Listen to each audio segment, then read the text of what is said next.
আসসালামু আলাইকুম। আমরা যারা চাচ্ছিলাম যে আমাদের পছন্দের যে গুগল ক্রোম ব্রাউজারটা এটা আপডেট দিতে, তো এটা আমরা কিভাবে পারি খুব সহজেই আপনারা দিতে পারেন। এর জন্য আপনারা প্রথমেই যাবেন, আপনার পিসিতে অবশ্যই ইন্টারনেট কানেকশন থাকতে হবে। দেন আপনারা যাবেন গুগল ক্রোম ব্রাউজারে।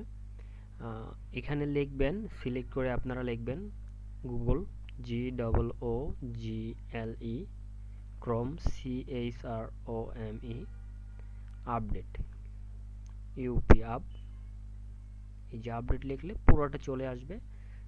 এই যে আপনারা এই যে একটা সাজেস্ট অপশন পাচ্ছেন, নিচে সবগুলাই সাজেশন করছে যে আপনারা কি করতে চান।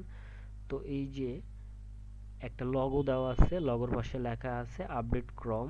এটা এই জায়গায় না থাকে, নিচের যে কোনো জায়গায় থাকতে পারে। তো আপনারা এটার উপরে ক্লিক করবেন। করার পরে এই যে রিলোড নিল, এখানে রিলোড নেওয়ার পরে বৃত্ত আকারটি টিক চিহ্ন দ্বারা পূর্ণ হয়ে গেছে। তো এটা আপনার যদি আমার আপডেট দেওয়া আছে, এই জন্য আমার এই অবস্থা। খুব দ্রুতই চেক করে তারা টিক মার্ক দিয়ে দিয়েছে। আর আপনার যদি আপডেট না থাকে তাহলে এই পাশে 1%, 2%, এইভাবে 100% পর্যন্ত আপডেট হবে খুব দ্রুত। আর সেটা আপনার নেটের স্পিডের উপর নির্ভর করে। দেন এটা আপডেট হওয়ার পরে একটা এই পাশে লেখা থাকবে রিলঞ্চ, মানে চাইলে আপনারা রিলঞ্চ করতে পারেন, না হলে কেটে দিয়ে আবার গুগল ক্রোম ব্রাউজার ওপেন করতে পারেন। ধন্যবাদ।